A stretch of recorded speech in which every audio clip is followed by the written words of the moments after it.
समजा तुम्ही एखाद्या घरचे कर्ते पुरुष आहात, तुमच्या घरी मोठा कार्यक्रम होणार आहे, मात्र तुमच्याच घरातल्या कार्यक्रमाची पत्रिका जेव्हा छापली जाते तेव्हा त्यात तुमचं नावच नसतं. तुम्हाला कसं वाटेल? वाईट वाटेल, बरोबर? असंच काहीसं राजकारणात आता उपमुख्यमंत्री एकनाथ शिंदे यांच्यासोबत घडतंय. नवी मुंबई महानगरपालिकेने एक कार्यक्रम पत्रिका छापली. आरोग्य सेवांचं उद्घाटन सोहळ्याची ती पत्रिका होती आणि त्या पत्रिकेत ठाणे जिल्ह्याचे पालकमंत्री एकनाथ शिंदे यांचं नावच नाहीये. विचार करा, पालकमंत्री असूनही नाव नाहीये. आता हे चुकून झालं की जाणून बुजून? आणि आता नवी मुंबईत पुन्हा भाजप विरुद्ध शिंदेची शिवसेना असा वाद उफाळणार आहे का? याबद्दलच आपण सविस्तर जाणून घेणार आहोत या व्हिडिओच्या माध्यमातून. दरम्यान चॅनलवर नवे आला असाल तर इकडे खाली दिसत असलेल्या सबस्क्राईब बटनवर लगेच क्लिक करा. आता नक्की काय झालं? तर मिळालेल्या वृत्तानुसार नवी मुंबई महानगरपालिकेतर्फे वनमंत्री गणेश नाईक यांच्या हस्ते विविध आरोग्य विषयक सुविधांचं उद्घाटन सोहळा आयोजित करण्यात आलाय. या कार्यक्रमाच्या पत्रिकेत आमदार तथा वनमंत्री गणेश नाईक यांचं नाव आहे.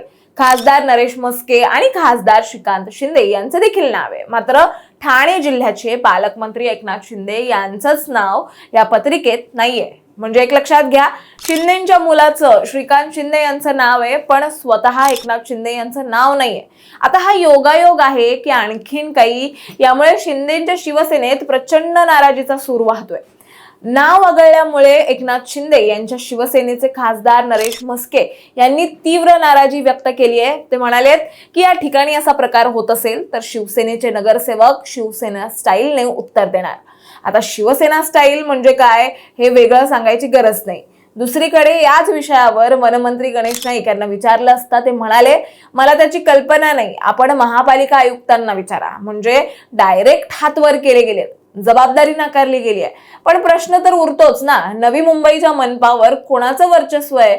अर्थात भाजप आणि गणेश नाईक यांचं. मुळात शिंदेचं नाव वगळलं ही घटना काय पहिल्यांदा घडली असं नाही, या आधीही असंच घडलंय. नवी मुंबई आंतरराष्ट्रीय विमानतळावरील छत्रपती शिवाजी महाराजांच्या भव्य पुतळ्याच्या अनावरण सोहळ्यावरून सत्ताधारी गोटात मानापानाचं नाट्य रंगलं होतं, ज्यात थेट उपमुख्यमंत्री एकनाथ शिंदे यांनाच या सोहळ्याचं निमंत्रण न दिल्यानं राजकीय वर्तुळात प्रचंड खळबळ उडाली होती. छत्रपती शिवाजी महाराजांच्या पुतळ्याच्या अनावरण सोहळ्याला उपमुख्यमंत्री शिंदे यांना राजशिष्टाचार सांभाळून निमंत्रण द्यायला हवं होतं आणि ते न दिल्यामुळे शिवसेनेच्या मंत्र्यांनी मुख्यमंत्र्यांसमोर थेट नाराजी व्यक्त केली होती.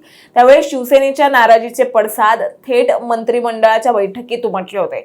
म्हणजे नीट बघा हा, आधी शिवाजी महाराजांचा पुतळा आणि आता आरोग्य सेवांचं उद्घाटन सोहळा, अशा दोन्ही वेळा शिंदेंना पद्धतशीर डावललं गेलंय. एक लक्षात घ्या, नवी मुंबईत शिंदे विरुद्ध नाईक असा या दोघातील हे वैमनस्य नवं नाहीये. नवी मुंबई महानगरपालिकेच्या परिवहन समिती आणि स्वीकृत सदस्य पदांच्या निवडीवरून गणेश नाईक आणि एकनाथ शिंदे यांच्यातील संघर्ष तीव्र झाला होता.